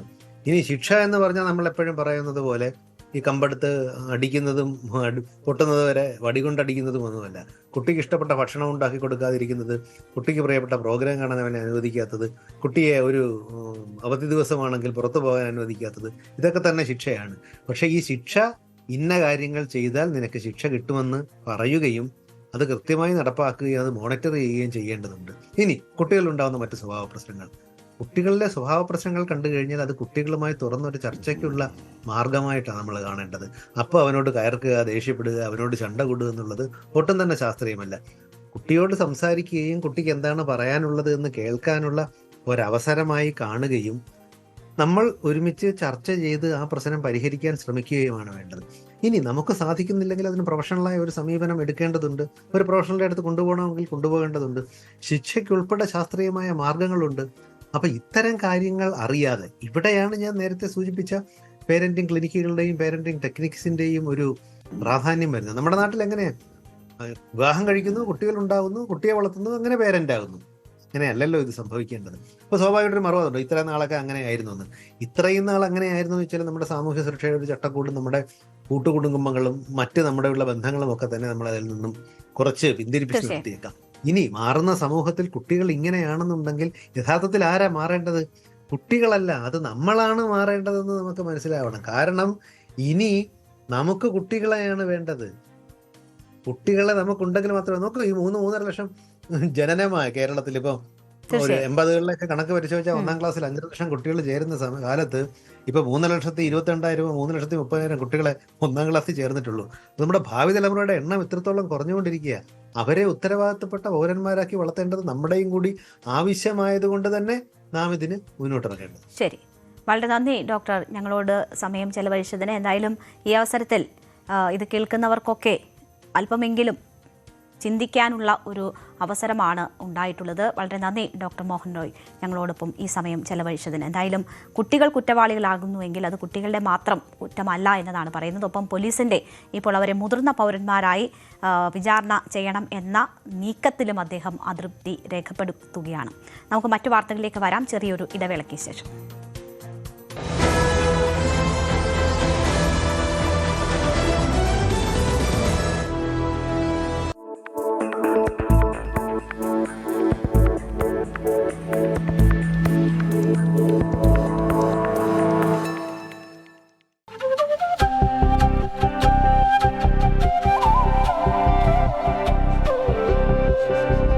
ഒരു കിളി പാടി ചിങ്ങത്തൊടി മേലെ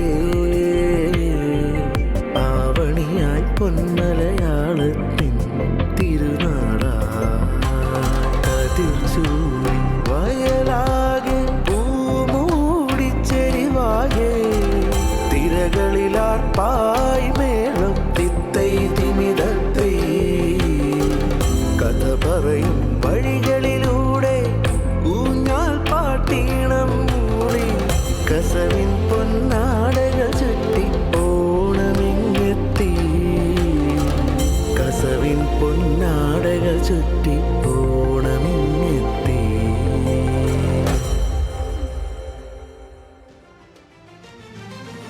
അങ്ങനെ ഓണത്തിന് നമുക്ക് പാടാൻ ന്യൂസ് 18ന്റെ ഓണപ്പാട്ടും റെഡിയായി.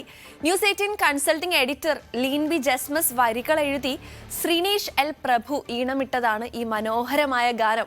വിനീത് എസ്തപ്പാനാണ് ആലപിച്ചിരിക്കുന്നത്. ഇതിനൊരു പ്രത്യേകതയുണ്ട്. ഇത്രയും നേരം അത് സസ്പെൻസ് ആക്കി വെച്ചതാണ് ഞങ്ങളുടെ deputy creative director SA Abhilash Kumar Kattakada പൂർണ്ണമായി AI ഉപയോഗിച്ചാണ് ഈ ഗാനത്തിന്റെ ദൃശ്യാവിഷ്കാരം നടത്തിയത് എന്നതാണ് ആ പ്രത്യേകത.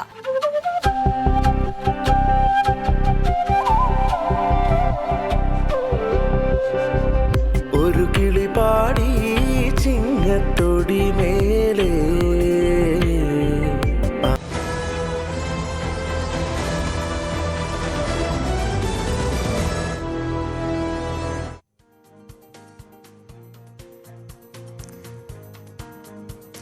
ആണവോർജത്തേക്കാൾ വലിയ ആയുധമാണ് തങ്ങൾക്ക് ഹോർമുസ് എന്നാണ് ഇറാൻ അവകാശപ്പെടുന്നത്. ഹോർമുസ് ഉപയോഗിച്ചാണ് ഇറാൻ അമേരിക്കയെ വരുതിക്ക് നിർത്തിയതും വെല്ലുവിളിച്ചതും. ആ ഹോർമുസ് കടലിടുക്കിൽ ഇറാന് നിയന്ത്രണം നഷ്ടപ്പെടുന്നുണ്ടോ? ഇറാന്റെ നിയന്ത്രണം ദുർബലമാകുന്നതായാണ് പുതിയ റിപ്പോർട്ടുകൾ സൂചിപ്പിക്കുന്നത്. American president Donald Trump Hormuz കടലിടുക്കിനെ അമേരിക്കൻ നിയന്ത്രണത്തിലുള്ള പ്രദേശമായി ചിത്രീകരിക്കുന്ന ഭൂപടം പങ്കുവച്ചിരുന്നു. എന്നാൽ അവകാശവാദങ്ങൾ ഇരുകൂട്ടരും പതിവ് പോലെ ഉയർത്തുന്നുമുണ്ട്. ധാരണാപത്രത്തിലെ വ്യവസ്ഥകൾ US പാലിക്കുന്നതുവരെ ഹോർമുസിൽ കപ്പൽ ഗതാഗതത്തിന് വിലക്ക് തുടരുമെന്ന് Iranian parliament speaker Mohammad Bagher Ghalibaf വ്യക്തമാക്കി. എന്നാൽ ട്രംപിന്റെ ഇത്തവണത്തെ അവകാശവാദം തുടർച്ചയായി പറഞ്ഞുകൊണ്ടിരിക്കുന്നതിന്റെ പോലെയല്ല, അങ്ങനെ തള്ളിക്കളയാൻ കഴിയുന്നതല്ല. നിർണായകമായ ജലപാതയുടെ നിയന്ത്രണം ഇറാന് നഷ്ടപ്പെട്ടുകൊണ്ടിരിക്കുകയാണ് എന്നതാണ് കപ്പൽ ഡാറ്റകളെ ഉദ്ധരിച്ചുള്ള റിപ്പോർട്ടുകളും സൂചിപ്പിക്കുന്നത്. ഹോർമുസിനെ അമേരിക്കൻ ടെറിട്ടറിയായി പ്രഖ്യാപിക്കുമെന്ന് ട്രംപ് കഴിഞ്ഞ ദിവസം പറഞ്ഞിരുന്നു. ഇറാനുമായുള്ള സമാധാന ചർച്ചകൾക്കുള്ള സാധ്യത മങ്ങി നിൽക്കെ ഹോർമുസ് കടലിടുക്ക് അമേരിക്കയുടെ പുതിയ ടെറിട്ടറിയാണെന്ന് വ്യക്തമാക്കിക്കൊണ്ടുള്ള സമൂഹ മാധ്യമ പോസ്റ്റുമായാണ് ട്രംപ് രംഗത്തെത്തിയത്. ഹോർമുസിന്റെ സമ്പൂർണ്ണ നിയന്ത്രണം അമേരിക്കയ്ക്കാണ് എന്നതാണ് ട്രംപ് അവകാശപ്പെട്ടത്. എന്നാൽ അമേരിക്കയാണ് പശ്ചിമേഷ്യയിലെ സ്ഥിതി വഷളാക്കിയതെന്നും സമാധാന കരാർ ലംഘിച്ചത് അമേരിക്കയാണെന്നും ഇറാൻ വാദിക്കുന്നു. ഹോർമുസ് കടലിടുക്ക് അടഞ്ഞു തന്നെ കിടക്കുമെന്നതാണ് Iran parliament speaker Mohammad Bagher Ghalibaf വ്യക്തമാക്കിയത്. ഹോർമുസിന്റെ പൂർണ്ണ അധികാരം ഇറാനാണ് എന്ന് ഖാലിബാഫ് ഉറപ്പിച്ചു പറഞ്ഞു. ഹോർമുസിൽ ഇറാന്റെ കപ്പലുകളെ തടയുന്ന നടപടിയിൽ നിന്ന് അമേരിക്ക പിന്മാറണമെന്നും ഖാലിബാഫ് ആവശ്യപ്പെട്ടു. ഹോർമുസ് കടലിടുക്ക് അന്നും ഇന്നും എന്നും ഇറാന്റെ സ്വന്തമാണെന്നും ഇറാന്റെ അനുമതിയില്ലാതെ ഒരു കപ്പലും ആ വഴി കടക്കില്ലെന്നും യുദ്ധത്തിൽ തോറ്റത് അമേരിക്കയാണെന്നും ഇറാൻ ഡെപ്യൂട്ടി വിദേശകാര്യമന്ത്രി കാസിം ഖാരിബാബദിയും വ്യക്തമാക്കി. ഹോർമുസ് കടലിടുക്ക് തുറക്കണമോ അടയ്ക്കണമോ എന്ന് ഇറാനായിരിക്കും തീരുമാനിക്കുക. അമേരിക്ക തോൽവി സമ്മതിക്കുന്നതിന് അനുസൃതമായാകും അക്കാര്യത്തിൽ ഇറാന്റെ തീരുമാനമെന്നും കാസിം ഖാരിബാബാദി പറഞ്ഞു. ധാരണാപത്രത്തിലെ വ്യവസ്ഥകൾ US പാലിക്കുന്നതുവരെ ഹോർമുസിൽ കപ്പൽ ഗതാഗതത്തിന് വിലക്ക് തുടരുമെന്ന് Iranian parliament speaker Mohammad Bagher Ghalibaf വ്യക്തമാക്കുകയായിരുന്നു. എന്നാൽ ഇറാൻ കീഴടങ്ങാൻ തയ്യാറാകണമെന്നാണ് ട്രംപ് ആവശ്യപ്പെട്ടത്. ഇത് പതിവ് അവകാശവാദങ്ങളെന്ന് കരുതുമ്പോഴാണ് ചില നിർണായക റിപ്പോർട്ടുകൾ ഇപ്പോൾ പുറത്തുവരുന്നത്. മാസങ്ങൾ പിന്നിട്ടിട്ടും അന്ത്യമില്ലാതെ തുടരുന്ന ഇറാൻ അമേരിക്ക യുദ്ധത്തിന്റെ കേന്ദ്ര ബിന്ദുവായി ഹോർമുസ് കടലിടുക്ക് മാറിയിരുന്നു. ഹോർമുസിൽ തങ്ങൾക്കാണ് മേൽക്കൈ എന്ന് ഇരു രാജ്യങ്ങളും അവകാശപ്പെടുന്നുണ്ടെങ്കിലും കടലിടുക്കിൽ അമേരിക്കയ്ക്കിപ്പോൾ മേൽക്കൈ ഉണ്ട് എന്നതാണ് റിപ്പോർട്ടുകൾ സൂചിപ്പിക്കുന്നത്. നിർണായകമായ ജലപാതയുടെ നിയന്ത്രണം ഇറാന് നഷ്ടപ്പെട്ടുകൊണ്ടിരിക്കുകയാണെന്നും കപ്പൽ ഡാറ്റകളെ ഉദ്ധരിച്ച് CNN റിപ്പോർട്ട് ചെയ്തു. കപ്പൽ യാത്രകളെ നിരീക്ഷിക്കുന്ന കെപ്ലർ എന്ന സ്ഥാപനത്തിന്റെ കണക്ക് പ്രകാരം കഴിഞ്ഞ 2 ആഴ്ചക്കിടെ ഹോർമുസ് കടലിടുക്കിലൂടെയുള്ള കപ്പൽ യാത്രകളിൽ 80% ഒമാൻ പാതയിലൂടെയാണ് പോയത്. ഇറാൻ കടുത്ത എതിർപ്പ് പ്രകടിപ്പിക്കുന്ന ഐക്യരാഷ്ട്രസഭയുടെ അംഗീകൃത കപ്പൽചാലാണ് ഇത്. US നാവികസേന വാണിജ്യ ടാങ്കറുകളുടെ യാത്രാരേഖകൾ പരിശോധിക്കുകയും അവയ്ക്ക് സുരക്ഷിത പാത ഉറപ്പാക്കുകയും ചെയ്യുന്നുണ്ടെന്ന് റിപ്പോർട്ടിൽ പറയുന്നു. ഹോർമുസ് തങ്ങളുടെ നിയന്ത്രണത്തിലാണെന്ന് പ്രഖ്യാപിച്ച ഇറാൻ ഒമാന്റെ വടക്കൻ തീരത്തിലൂടെയുള്ള ജലപാതയിലൂടെ സഞ്ചരിക്കാൻ ശ്രമിച്ച നിരവധി കപ്പലുകളെ നേരത്തെ ആക്രമിച്ചിരുന്നു. എന്നാൽ കഴിഞ്ഞ കുറച്ചാഴ്ചകളായി ഇറാന്റെ മുന്നറിയിപ്പ് അവഗണിച്ച് അമേരിക്കൻ നാവികസേനയുടെ സംരക്ഷണത്തോടെ ഭൂരിഭാഗം കപ്പലുകളും ഹോർമുസ് മുറിച്ചുകടക്കാൻ ഈ പാത തെരഞ്ഞെടുക്കുന്നുണ്ട് എന്നതാണ് വിവരം. കടലിടുക്കിന്റെ നിയന്ത്രണം ഇറാന് ഭാഗികമായെങ്കിലും നഷ്ടപ്പെട്ടതായി കണക്കാക്കപ്പെടുന്നുവെന്നാണ് കെപ്ലറിലെ ക്രൂഡ് ഓയിൽ വിശകലന വിഭാഗം മേധാവി ഹൊമായൂൺ ഫലാക്ഷി പറഞ്ഞത്. 1 മാസം മുൻപ് വരെ ഒമാൻ വഴിയുള്ള കപ്പൽ ഗതാഗതം വളരെ കുറവായിരുന്നു. അതുമായി താരതമ്യം ചെയ്യുമ്പോൾ ഇപ്പോൾ നേർവിപരീതമാണ് സംഭവിക്കുന്ന കാര്യങ്ങൾ. ഇറാൻ ആവശ്യപ്പെടുന്ന പാതയിലൂടെയുള്ള കപ്പൽ ഗതാഗതം വളരെ കുറഞ്ഞിരിക്കുന്നു. ഇറാന്റെ ആക്രമണങ്ങളിൽ നിന്ന് രക്ഷപ്പെടാൻ അവർ തങ്ങളുടെ ട്രാൻസ്പോണ്ടറുകൾ ഓഫാക്കിയാണ് യാത്ര ചെയ്യുന്നതെന്ന് കെപ്ലർ പറയുന്നുണ്ട്. അതായത് ഡാർക്ക് ഷിപ്പിംഗ് ആണ് നടക്കുന്നത് എന്നത്. അങ്ങനെയും കപ്പലുകൾ ആ ഭാഗത്തൂടെ നീങ്ങുന്നുണ്ട്. കപ്പലിന്റെ സ്ഥാനം തിരിച്ചറിയാനും നിരീക്ഷിക്കാനും സഹായിക്കുന്ന ട്രാൻസ്പോണ്ടറുകൾ ഓഫ് ചെയ്ത് നടത്തുന്ന ഇത്തരം കപ്പൽ ഗതാഗതത്തെയാണ് ഡാർക്ക് ഷിപ്പിംഗ് എന്ന് വിളിക്കുന്നത്. ഇത്തരം ഗതാഗതം കെപ്ലർ പോലുള്ള ചില കപ്പൽ നിരീക്ഷണ സംവിധാനങ്ങളിൽ പോലും പലപ്പോഴും പൂർണ്ണമായും രേഖപ്പെടാറില്ല. അതിനാൽ തന്നെ ഹോർമുസിലെ യഥാർത്ഥ കപ്പൽ ഗതാഗതം ഈ ഔദ്യോഗിക കണക്കുകളേക്കാൾ കൂടുതലായിരിക്കും എന്നതാണ് വരുന്ന വിവരം. ഹോർമുസ് കടലിടുക്ക് തുറക്കുന്നത് സംബന്ധിച്ച് ഒമാനുമായി മാത്രമാണ് ഇപ്പോൾ ഇറാൻ ചർച്ചകൾ നടത്തുന്നത്. അമേരിക്കയുമായി ചർച്ചയ്ക്കില്ലെന്ന് വ്യക്തമാക്കിയിട്ടുമുണ്ട്. ഇറാനുമായി ചേർന്ന് ഡീലുണ്ടാക്കാനാണ് ഒമാൻ ശ്രമിക്കുന്നതെങ്കിൽ ഒമാനെയും തകർക്കും എന്നതാണ് ട്രംപിന്റെ ഭീഷണി. പശ്ചിമേഷ്യയിൽ യുദ്ധഭീതിയും സംഘർഷവും കടുക്കുന്നതിനിടെ ഇറാനുമായുള്ള എല്ലാവിധ വാണിജ്യ സാമ്പത്തിക ഇടപാടുകളും UAE താൽക്കാലികമായി നിർത്തിവെച്ചിരിക്കുന്നതും ഇറാന് വലിയ തിരിച്ചടിയാണ്. കഴിഞ്ഞ ദിവസം ഇറാന്റെ ഭാഗത്തു നിന്ന് 2 ബാലിസ്റ്റിക് മിസൈലുകൾ പ്രയോഗിച്ചതായി കണ്ടെത്തിയതിനെ തുടർന്നാണ് ടെഹ്റാനുമായുള്ള വ്യാപാര ബന്ധങ്ങൾ വിച്ഛേദിക്കാൻ UAE മുതിർന്നത്. മേഖലയിലെ സമാധാനവും സുരക്ഷയും തകർക്കുന്ന തരത്തിൽ തർക്കങ്ങൾ രൂക്ഷമായ പശ്ചാത്തലത്തിലാണ് ഇനിയൊരു അറിയിപ്പുണ്ടാകുന്നതുവരെ വിലക്കേർപ്പെടുത്താൻ UAE വിദേശകാര്യ മന്ത്രാലയം ഇപ്പോൾ തീരുമാനിച്ചത്. ഇരു രാജ്യങ്ങളും തമ്മിലുള്ള സാമ്പത്തിക ബന്ധങ്ങളെക്കുറിച്ച് ഉയർന്ന പ്രചാരണങ്ങളും ആരോപണങ്ങളും വിദേശകാര്യ മന്ത്രാലയത്തിലെ സ്ട്രാറ്റജിക് കമ്മ്യൂണിക്കേഷൻസ് ഡയറക്ടർ അഫ്ര അൽ ഹംലി പൂർണ്ണമായും തള്ളി. മേഖലയിൽ സമാധാനവും സുസ്ഥിരതയും ഉറപ്പാക്കാൻ ചർച്ചകളിലൂടെയും സഹകരണത്തിലൂടെയും മുന്നോട്ടു പോകാനാണ് UAE ആഗ്രഹിക്കുന്നതെന്നും എന്നാൽ രാജ്യാന്തര സാമ്പത്തിക ഭദ്രതയും നിയമങ്ങളും പാലിക്കാൻ രാജ്യം ബാധ്യസ്ഥമാണ് എന്നുമാണ് അദ്ദേഹം വ്യക്തമാക്കിയത്. എന്നാൽ മിസൈൽ ആക്രമണത്തിന് പിന്നിൽ തങ്ങളല്ല എന്ന് ഇറാൻ വ്യക്തമാക്കിയിട്ടുണ്ട്. ഈ 2 സാഹചര്യങ്ങളും ഇറാനെ സംബന്ധിച്ച് ഇപ്പോൾ തിരിച്ചടി എന്ന നിലയിലാണ് കണക്കാക്കേണ്ടി വരുന്നത്. അതായത് UAEയിൽ നിന്ന് കനത്ത നടപടി ഉണ്ടാകുന്നു. ഇറാന്റെ ഭീഷണി മറികടന്ന് ഒമാൻ വഴിയുള്ള കപ്പൽ ഗതാഗതം അമേരിക്കയുടെ നാവിക വിഭാഗത്തിന്റെ സംരക്ഷണയിൽ നടക്കുന്നു എന്നതാണ് കണക്കുകൾ വ്യക്തമാക്കുന്നത്. അപ്പോൾ ആണവായുധങ്ങളെക്കാൾ ശക്തം എന്ന് ഇറാൻ വിശ്വസിച്ച ഹോർമുസ് എന്ന ആയുധം അവിടെ ഇറാന് പിടി അയയുന്നോ എന്ന സംശയമാണ് ഇത് ഉണ്ടാക്കിയിട്ടുള്ളത്. അത്തരം സൂചനകളാണ് വരുന്നത്. മേഖലയിലെ പ്രതിസന്ധി പരിഹരിക്കാനുള്ള നയതന്ത്ര നീക്കങ്ങൾക്ക് വൻ തിരിച്ചടിയാണ് ഇപ്പോൾ സംഭവിച്ചിരിക്കുന്നത്. യാതൊരു തരത്തിലും ചർച്ച മുന്നോട്ട് പോകാത്ത സാഹചര്യമാണുള്ളത്. ചർച്ചകൾ നടക്കുന്നില്ല എന്നതാണ് ഇപ്പോഴത്തെ സാഹചര്യം. ഇറാനുമായി യാതൊരുവിധ ചർച്ചകളും തൽക്കാലം നിശ്ചയിച്ചിട്ടില്ല എന്നത് അമേരിക്കൻ പ്രസിഡന്റ് ഡൊണാൾഡ് ട്രംപ് പ്രഖ്യാപിക്കുകയും ചെയ്തിരിക്കുകയാണ്. നിബന്ധനകൾ അമേരിക്ക അംഗീകരിക്കുന്നതുവരെ ലോകത്തിലെ ഏറ്റവും പ്രധാനപ്പെട്ട കപ്പൽ പാതകളിലൊന്നായ ഹോർമുസ് അടച്ചിടുമെന്ന നിലപാടിൽ ഇറാനും ഉറച്ചു നിൽക്കുകയാണ്. ഇതിനിടെയാണ് ലോകത്തിന്റെ എണ്ണ വിതരണത്തിന് നിർണായകമായ ഹോർമുസ് കടലിടുക്കിൽ ഇറാന്റെ പിടി അയയുകയാണോ എന്ന സംശയം ഉയരുന്നത്. ഹോർമുസിൽ ഇറാന്റെ നിയന്ത്രണം പൂർണ്ണമായും നഷ്ടപ്പെട്ടു എന്ന് പറയാറായിട്ടില്ല എങ്കിലും കപ്പലുകൾ ഇറാൻ നിയന്ത്രിക്കുന്ന പ്രധാന റൂട്ടുകൾ ഒഴിവാക്കി ഒമാൻ റൂട്ടിലേക്ക് മാറുന്നതും അമേരിക്കൻ നാവികസേനയുടെ സാന്നിധ്യം ശക്തമാകുന്നതും ഇറാന്റെ പിടി ദുർബലമാകുന്നതിന്റെ സൂചനകൾ തന്നെയാണ്. ഇതാണ് ഹോർമുസിലെ സാഹചര്യം. ഇപ്പോൾ നമുക്ക് ചെറിയ ഒരു ഇടവേള കൂടിയെടുക്കാം. അതിനുശേഷം മറ്റു വാർത്തകളിലേക്ക് എത്താം.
അങ്ങനെ ഓണത്തിന് നമുക്ക് പാടാൻ ന്യൂസ് 18ന്റെ ഓണപ്പാട്ടും റെഡിയായി.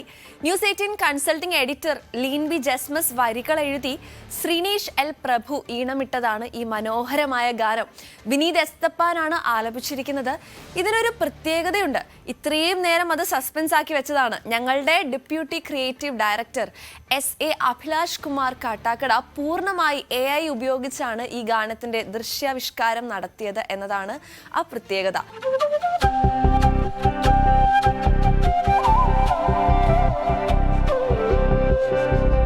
ഒരു കിളി പാടി ചിങ്ങത്തൊടി മേലെ ആവണിയായി പൊന്മലയാളത്തിൻ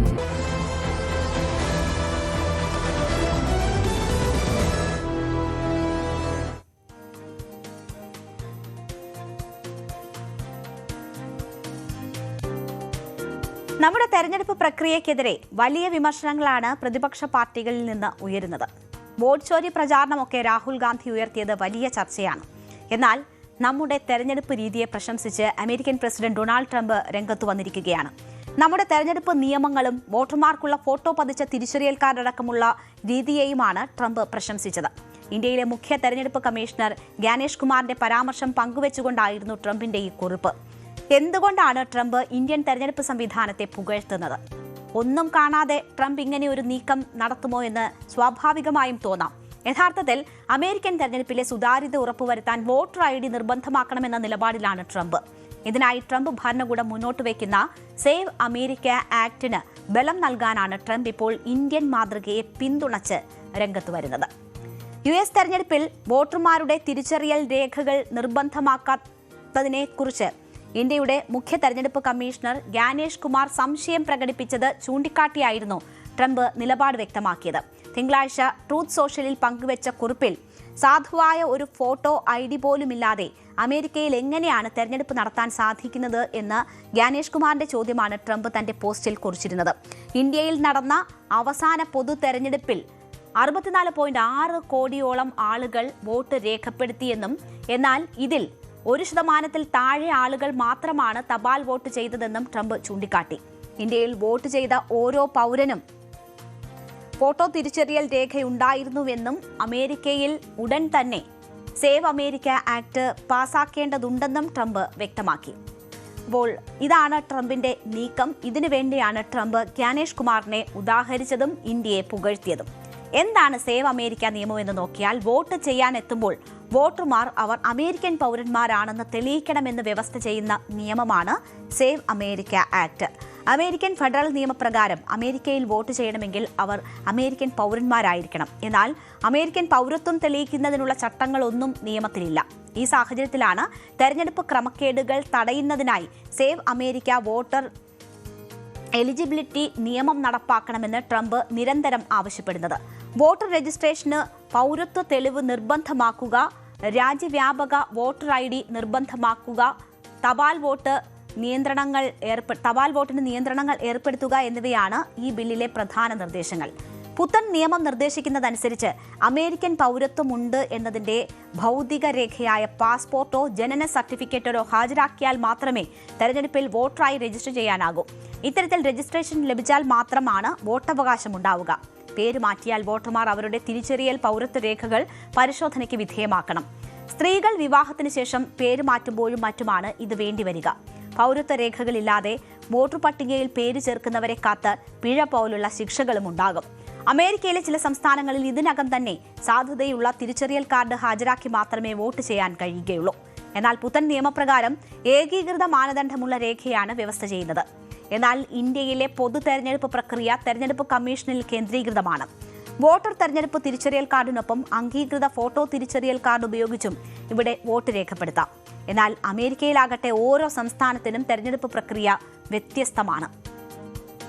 എന്തുകൊണ്ടാണ് പുതിയ നിയമത്തിന് ട്രംപ് ശ്രമിക്കുന്നതെന്ന് നോക്കിയാൽ 2020 തെരഞ്ഞെടുപ്പിൽ ജോ ബൈഡനോട് ട്രംപ് പരാജയപ്പെട്ട തെരഞ്ഞെടുപ്പിൽ വ്യാപക ക്രമക്കേട് നടന്നു എന്നാരോപിച്ചാണ് ട്രംപിന്റെ ഭാഗത്ത് നിന്ന് ഇത്തരം ഒരു നീക്കം നടക്കുന്നത്. 2021 ജനുവരി 6 ട്രംപ് അനുകൂലികളായ ഒരു കൂട്ടം ആളുകൾ വാഷിംഗ്ടണിലെ US ക്യാപിറ്റോളിലേക്ക് ഇരച്ചുകയറി ബൈഡന്റെ തെരഞ്ഞെടുപ്പ് വിജയം അംഗീകരിക്കുന്ന പാർലമെന്റ് നടപടി തടസ്സപ്പെടുത്താൻ ശ്രമിക്കുകയും ചെയ്തിരുന്നു. ഇന്ത്യക്കാർ പോളിംഗ് ബൂത്തിലെത്തിയാണ് വോട്ട് രേഖപ്പെടുത്താറ്. എന്നാൽ അമേരിക്കയിൽ മെയിൽ വഴിയുള്ള വോട്ടിംഗ് ആണ് വ്യാപകമായി നടക്കുന്നത്. അത് ക്രമക്കേടിനിടയാക്കുന്നു എന്നതാണ് ട്രംപ് പറയുന്നത്. ഇന്ത്യയിൽ നടന്ന അവസാന പൊതു തെരഞ്ഞെടുപ്പിൽ 64.6 കോടി ആളുകൾ വോട്ട് രേഖപ്പെടുത്തിയെന്നും എന്നാൽ ഇതിൽ 1% താഴെ ആളുകൾ മാത്രമാണ് തപാൽ വോട്ട് ചെയ്തതെന്നും ട്രംപ് ചൂണ്ടിക്കാട്ടിയത് ഈ സാഹചര്യത്തിലാണ്.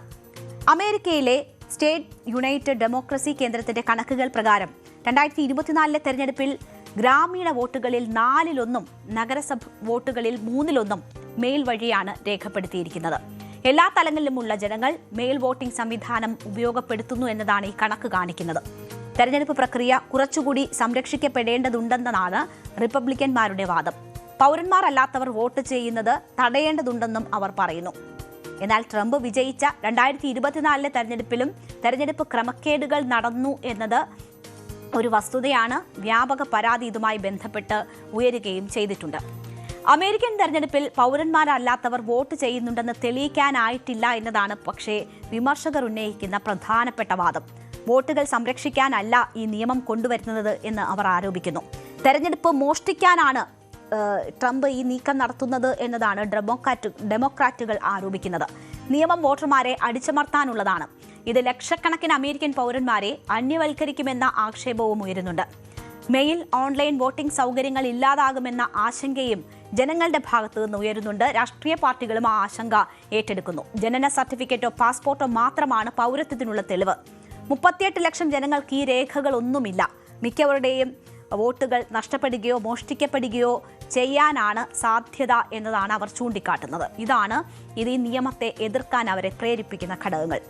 സേവ് അമേരിക്ക ആക്ട് ഇപ്പോഴും നിയമമായി പ്രാബല്യത്തിൽ വന്നിട്ടില്ല. 2025 സമാനമായ സേവ് ആക്ട് ഹൗസ് പാസാക്കിയിരുന്നു. തുടർന്ന് സെനറ്റിലേക്ക് അയച്ചെങ്കിലും നിയമമായി മാറിയില്ല. ഫെബ്രുവരിയിൽ ജനപ്രാതിനിധ്യ സഭ ബിൽ 213-നെതിരെ 218 വോട്ടുകൾക്ക് പാസാക്കിയിരുന്നു. സെനറ്റും ജനപ്രാതിനിധ്യ സഭയും പാസാക്കിയാൽ ബിൽ നിയമമാകും. ട്രംപിന് സെനറ്റിൽ പക്ഷേ വെല്ലുവിളികൾ നേരിടേണ്ടതായുണ്ട്. ഡെമോക്രാറ്റുകൾ ബില്ലിനെ പിന്തുണയ്ക്കില്ല എന്നതാണ് വിവരം.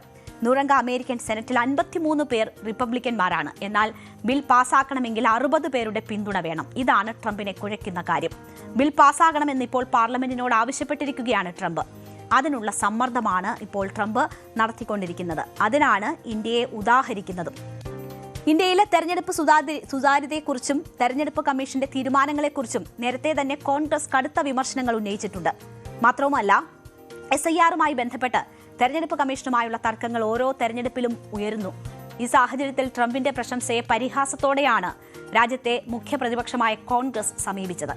പ്രിയപ്പെട്ട ട്രംപെ, ദയവായി ജ്ഞാനേഷ് കുമാറിനെയും അമേരിക്കയിലേക്ക് കൊണ്ടുപോകൂ. ലഭ്യമായ അടുത്ത വിമാനത്തിൽ തന്നെ ഞങ്ങളുടെ EVMകളും നിങ്ങൾക്ക് അയച്ചു തരാം എന്നതാണ് കോൺഗ്രസ് മാധ്യമ വിഭാഗം തലവൻ പവൻ ഖേര പരിഹസിച്ചുകൊണ്ട് എക്സിൽ കുറിച്ചത്. എന്തായാലും ഇന്ത്യയിൽ വലിയ വിമർശനം പ്രതിപക്ഷത്തിന്റെ ഭാഗത്തുനിന്ന് നേരിടുമ്പോഴും അമേരിക്കയിൽ പ്രശംസിക്കപ്പെടുകയാണ് ഇന്ത്യയുടെ തെരഞ്ഞെടുപ്പ് പ്രക്രിയ. ക്ഷമിക്കണം, ഒരു ഇടവേളയ്ക്ക് ശേഷം അടുത്ത ഫോക്കസ് വാർത്തകളിലേക്ക്.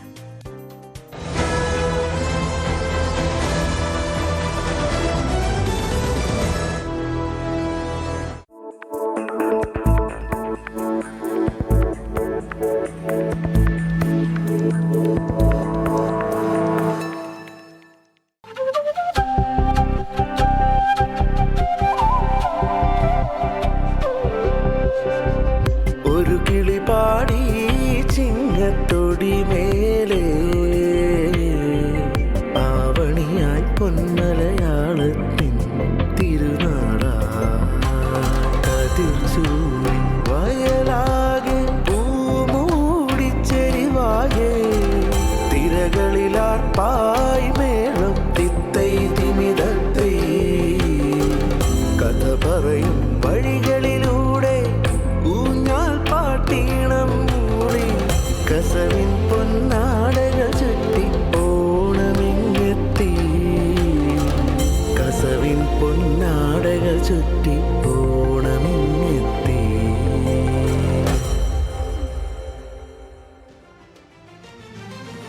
അങ്ങനെ ഓണത്തിന് നമുക്ക് പാടാൻ ന്യൂസ് 18ന്റെ ഓണപ്പാട്ടും റെഡിയായി. News 18 consulting editor Leen B Jesmas വരികൾ എഴുതി ശ്രീനേഷ് എൽ പ്രഭു ഈണമിട്ടതാണ് ഈ മനോഹരമായ ഗാനം. വിനീത് എസ്തപ്പാനാണ് ആലപിച്ചിരിക്കുന്നത്. ഇതിനൊരു പ്രത്യേകതയുണ്ട്. ഇത്രയും നേരം അത് സസ്പെൻസ് ആക്കി വെച്ചതാണ് ഞങ്ങളുടെ deputy creative director SA Abhilash Kumar Kattakada പൂർണ്ണമായി AI ഉപയോഗിച്ചാണ് ഈ ഗാനത്തിന്റെ ദൃശ്യാവിഷ്കാരം നടത്തിയത് എന്നതാണ് ആ പ്രത്യേകത.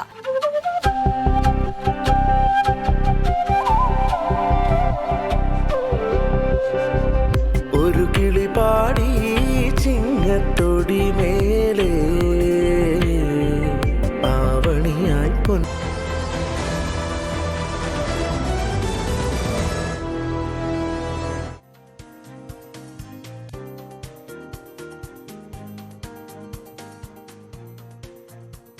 പാതി മലയാളിയായ അനിൽ മേനോൻ രാജ്യാന്തര ബഹിരാകാശ നിലയത്തിലേക്ക് നടത്തിയ യാത്ര മലയാളികളെ സംബന്ധിച്ച് ഏറെ ആഘോഷിക്കപ്പെട്ട ഒന്നാണ്.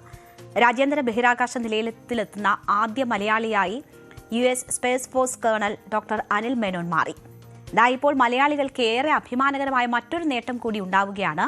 അനിൽ മേനോൻ ബഹിരാകാശത്ത് വളർത്തിയെടുത്ത പച്ചക്കറികൾ വിളവെടുപ്പ് നടത്തി പാകം ചെയ്തു. ഭാവിയിലെ ദീർഘകാല ബഹിരാകാശ ദൗത്യങ്ങളിൽ യാത്രികർക്ക് ഭക്ഷണ സാമഗ്രികൾ ഉൽപ്പാദിപ്പിക്കാനാകുമോ എന്ന സാധ്യതയാണ് അനിൽ മേനോന്റെ നേതൃത്വത്തിൽ പരീക്ഷിക്കപ്പെട്ടത്. ബഹിരാകാശത്ത് തന്റെ രണ്ടാമത്തെ ആകാശ നടത്തം പൂർത്തിയാക്കിയതിനു ശേഷമാണ് അനിൽ മേനോന്റെയും സംഘത്തിന്റെയും ഈ നേട്ടം. ഭാവിയിലെ ദീർഘകാല ബഹിരാകാശ ദൗത്യങ്ങളിൽ ഭക്ഷണം അവിടെ തന്നെ ഉൽപ്പാദിപ്പിക്കാനാകുമോ എന്നതിന്റെ സാധ്യതയാണ് ഇവിടെ തുറക്കുന്നത്. Previous experiments where we've grown different types of lettuces and vegetables, there are sometimes some differences with the plants that grow up here without gravity versus how they grow on Earth. Here is Simple Cooking by Jessica Meir in Spain. July 14-നാണ് Indian വംശജനായ NASA ബഹിരാകാശ യാത്രികൻ അനിൽ മേനോൻ തന്റെ ആദ്യ ബഹിരാകാശ യാത്ര ആരംഭിച്ചത്. Soyuz MS-29 ഭൂമിയിൽ നിന്ന് പുറപ്പെട്ട സംഘം മണിക്കൂറുകൾക്കകം അന്താരാഷ്ട്ര ബഹിരാകാശ നിലയത്തിലെത്തി. ഏകദേശം 8 മാസം നീളുന്ന ഈ ദൗത്യത്തിലെ പ്രധാനപ്പെട്ട ഒരു പരീക്ഷണ വിജയമാണ് അനിൽ മേനോൻ ഇപ്പോൾ പങ്കുവച്ചിരിക്കുന്നത്. കഴിഞ്ഞ 1 മാസത്തോളമായി നാസയുടെ പ്രത്യേക വെജി പ്ലാന്റ് ഗ്രോത്ത് സിസ്റ്റം ഉപയോഗിച്ചാണ് ബഹിരാകാശ നിലയത്തിൽ ഈ പച്ചക്കറികൾ വിളവെടുത്തത്. സാധാരണ മണ്ണോ സൂര്യപ്രകാശമോ ഇല്ലാത്ത ശൂന്യാകാശത്ത് പ്രത്യേക LED ലൈറ്റുകളുടെയും റീസൈക്കിൾ ചെയ്ത ജലത്തിന്റെയും സഹായത്തോടെയാണ് ഈ അത്ഭുത കൃഷി വിജയിപ്പിച്ചെടുത്തത്. കെയിൽ, വസാബി, മസ്റ്റാർഡ് തുടങ്ങിയ ഇലക്കറികളാണ് ഇത്തരത്തിൽ വിജയകരമായി വിളവെടുത്തത്. വിളവെടുപ്പിന് ശേഷം ഈ പുതിയ പച്ചക്കറികൾ ഉപയോഗിച്ച് ബഹിരാകാശ നിലയത്തിൽ വെച്ച് തന്നെ അവർ രുചികരമായ ഒരു ഭക്ഷണവും തയ്യാറാക്കി. അങ്ങനെ അന്താരാഷ്ട്ര ബഹിരാകാശ നിലയത്തിൽ പച്ചക്കറികൾ നട്ട് വിളവെടുത്തു കഴിച്ചതിന്റെ വിവരങ്ങളാണ് അനിൽ മേനോൻ പുറത്തുവിട്ടത്. എക്സിൽ പങ്കുവച്ച വീഡിയോയിൽ അനിലും സഹയാത്രികയായ ജെസിക്ക മേയറും ISS-ൽ വളർത്തിയെടുത്ത കെയിലും വസാബി മസ്റ്റാർഡ് ഇലകളും വിളവെടുക്കുന്നത് കാണിച്ചു.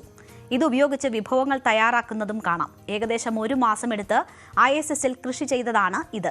ഇതുവരെ ഞങ്ങൾ പാചകം ചെയ്തതിൽ ഏറ്റവും മികച്ച ഭക്ഷണമായിരിക്കും ഇത് എന്ന അടിക്കുറിപ്പോടെയാണ് അനിൽ മേനോൻ ഇത് എക്സിൽ കുറിച്ചത്.